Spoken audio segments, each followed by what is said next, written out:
অনেক ব্যক্তির মনে একটা প্রশ্ন জাগে আমাকে আর রাধাকে নিয়ে।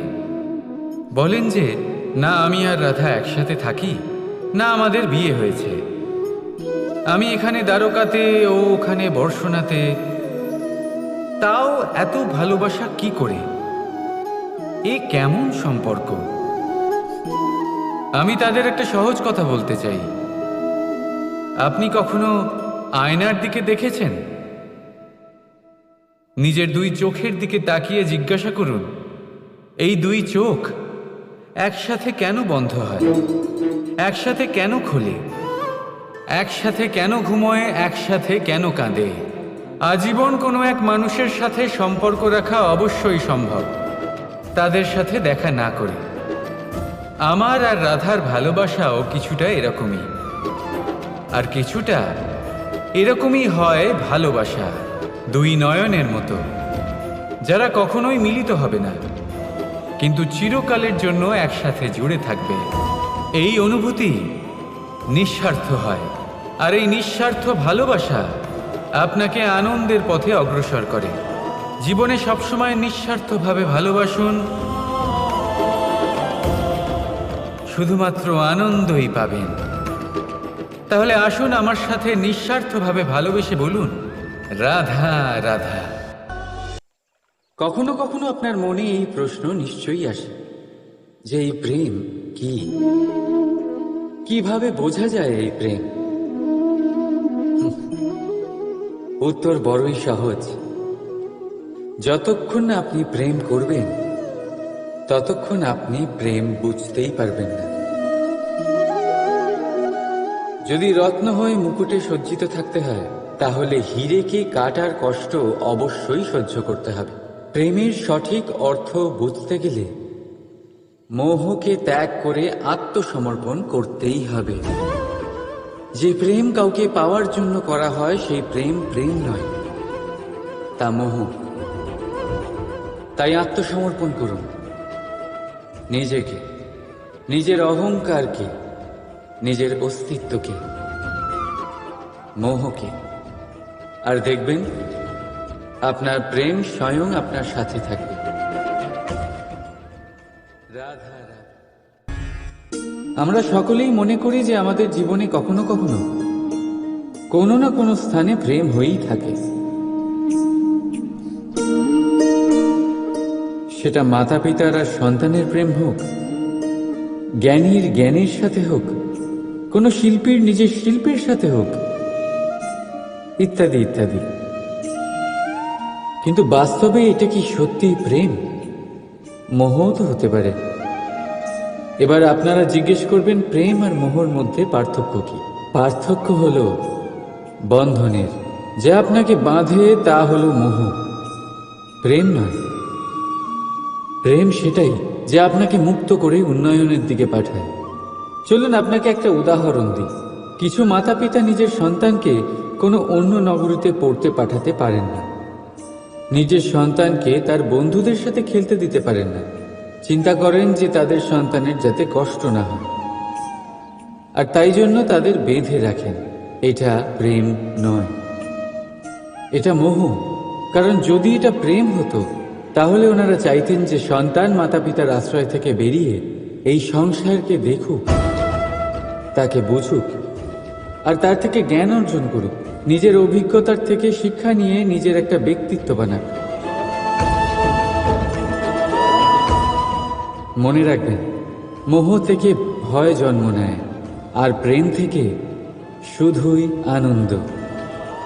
সেই কারণে বাঁধবেন না, মুক্ত করুন, কারণ এটাই প্রেম। রাধা রাধা।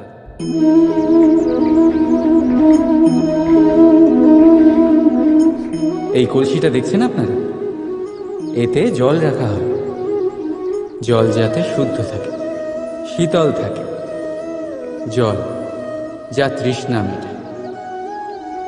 কিন্তু ভাবুন, যদি এই কলসির মাটি ঠিক না হয়, যদি একে ঠিক মতন মাখা না হয়, আকার দিয়ে একে ঠিক করে আগুনে যদি পোড়ানো না হয়, তাহলে কি হবে?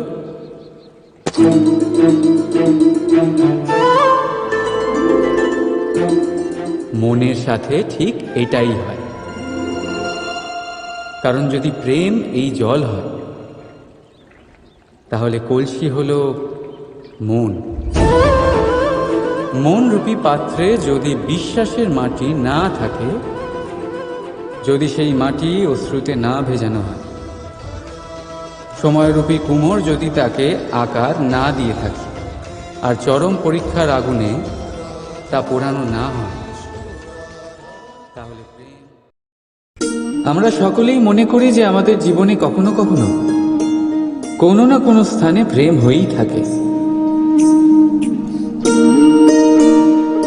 সেটা মাতা পিতার আর সন্তানের প্রেম হোক, জ্ঞানীর জ্ঞানের সাথে হোক, কোনো শিল্পীর নিজের শিল্পের সাথে হোক, ইত্যাদি ইত্যাদি। কিন্তু বাস্তবে এটা কি সত্যিই প্রেম? মোহও তো হতে পারে। এবার আপনারা জিজ্ঞেস করবেন, প্রেম আর মোহর মধ্যে পার্থক্য কি?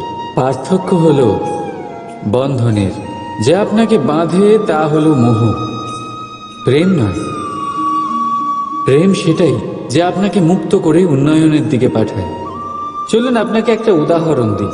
কিছু মাতা পিতা নিজের সন্তানকে কোনো অন্য নগরীতে পড়তে পাঠাতে পারেন না। নিজের সন্তানকে তার বন্ধুদের সাথে খেলতে দিতে পারেন না। চিন্তা করেন যে তাদের সন্তানের যাতে কষ্ট না হয়, আর তাই জন্য তাদের বেঁধে রাখেন। এটা প্রেম নয়, এটা মোহ। কারণ যদি এটা প্রেম হতো, তাহলে ওনারা চাইতেন যে সন্তান মাতা পিতার আশ্রয় থেকে বেরিয়ে এই সংসারকে দেখুক, তাকে বুঝুক, আর তার থেকে জ্ঞান অর্জন করুক, নিজের অভিজ্ঞতার থেকে শিক্ষা নিয়ে নিজের একটা ব্যক্তিত্ব বানাক। মনে রাখবেন, মোহ থেকে ভয় জন্ম নেয়, আর প্রেম থেকে শুধুই আনন্দ। সেই কারণে বাঁধবেন না, মুক্ত করুন, কারণ এটাই প্রেম। রাধা। বাবুল গাছ কত বিশালাকার হয়, পিপুল গাছও বিশালাকার হয়। কিন্তু আপনি কি কখনো ভেবে দেখেছেন যে কেন বাবুল গাছ কেটে তা ব্যবহার করা হয়, আর কেনই বা পিপুল গাছকে পুজো করা হয়? এই জন্যই, কারণ পিপুল গাছ তার নিচে বসে থাকা পথিককে ছায়া প্রদান করে, নিজের ডালে অসংখ্য পাখিদের আশ্রয় দিয়ে থাকে, কাউকে কাঁটা ফুটিয়ে দূরে সরায় না, বরং তাকে শীতল ছায়া দিয়ে তার ক্লান্তি দূর করে। এই সংসারে যদি আপনি সম্মান পেতে চান, তবে পিপুল গাছের মতোই হতে হবে। কিছু দিতে শিখুন, আনন্দ, সুখ, শীতলতা দান করতে শিখুন, আর কাঁটার মতন কাউকে কখনো কষ্ট দেবেন না।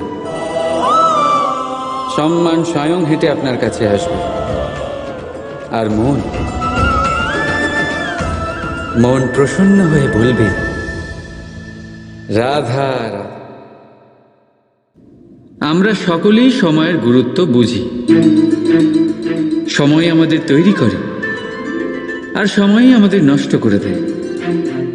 কখনো ভালো সময় আসে, আর কখনো ভীষণ খারাপ সময় আসে। তবে আশ্চর্যের বিষয় এটাই যে সব জেনেও আমরা সময় নষ্ট করি। মনে রাখবেন, সময় শুধু বয়ে যায়, কখনো ফিরে আসে না। তাই ভালো সময় আসার অপেক্ষায় সময় নষ্ট করবেন না। যাই করবেন আজ, এক্ষুনি, এই মুহূর্তে শুরু করুন। তা সেটা কাউকে আনন্দ দেওয়াই হোক, বা নিজেকে বদলানোর চেষ্টা করা হোক, যাই হোক না কেন, বিলম্ব করবেন না। কারণ সময় শুধুমাত্র তাকেই সঙ্গ দেয় যে সর্বদা সময়কে সম্মান করে। রাধা রাধা। কথায় আছে, সব কিছু সীমা থাকে। মুশকিলের, কষ্টের, সংকটের, অন্ধকারের। যার কোনো সীমা নেই, তা হলো কেবলমাত্র কঠোর পরিশ্রমের। আপনি নিশ্চয়ই দেখেছেন রাত্রি যতই অন্ধকারময় হোক, তারারা পরিশ্রম করে তার সাথে লড়তে থাকে, আর অবশেষে সকাল হয়েই যায়। ঝড়ে পাখিদের বাসা ছিন্ন বিচ্ছিন্ন হয়ে যায়, কিন্তু পাখিরা নিজের পরিশ্রম দ্বারা তা আবার বানিয়ে নেয়। কারণ যা সীমিত তাকে অসীমের কাছে হারতে হয়, আর পরিশ্রম অসীম। রাধা রাধা। প্রবাহিত নদী কত সুন্দর হয়, বলিষ্ঠ হয়। যেদিক দিয়ে বয়ে যায় সেখানে এক নতুন জীবন প্রদান করে, ধরণীকে উর্বর করে, আকাল দূরে রাখে। আর হয়তো এই জন্যই নদীকে মায়ের মতো পুজো করা হয়। কিন্তু আপনি কি কখনো ভেবে দেখেছেন যে নদীর জন্ম কি করে হয়? এ কি শুরু থেকেই এমন বিশাল আর খরস্রোতা হয়? না, বৃষ্টির ছোট ছোট ফোঁটা একসাথে সম্মিলিত হয়ে এক সূক্ষ্ম ধারা তৈরি করে, আর সেই ধারাগুলি পর্বতের বরফ কেটে তাদেরকে গলিয়ে জলপ্রপাত হয়ে ঝরে পড়ে পাথরের সাথে ধাক্কা খেয়ে তারপরেই সে নদী হয়ে ওঠে। ঠিক সেইভাবেই এত সহজে কেউ মহান হয়ে ওঠে না। ছোট ছোট চেষ্টা মিলে এক বিশাল ব্যক্তিত্ব তৈরি করে। তাই জীবনে সর্বদাই চেষ্টা করতে থাকুন। অস্তিত্ব নিজে থেকেই প্রকাশ পাবে। রাধা রাধা। কখনো কখনো আমরা নিজের মা বাবার ওপর কতটা রেগে যাই, মনে করি ওনাদের মন আমাদের দিকেই নেই। আমরা ভাবি ওনাদের কাছে আমাদের কোনো অস্তিত্বই নেই, আর তাই আমরা রেগে যাই। কিন্তু আপনি কি কখনো এমন অনুভব করেছেন যে আমাদের চোখ দিয়ে আমরা আমাদের নাক কখনো দেখতেই পাই না? কারণ তা চোখের ভীষণই কাছে থাকে, দুই চোখের মাঝখানে। কিন্তু যখন কেউ মুখে আঘাত করে, হাত সর্বপ্রথম নাককেই সুরক্ষিত করার চেষ্টা করে। মাতা পিতাও অনেকটা এরকমই হয়। আপনার ভালোর জন্য, আপনার সুরক্ষার জন্য তারা সবসময় তৈরি। তাই তাদের প্রেমকে কখনো সন্দেহ করবেন না।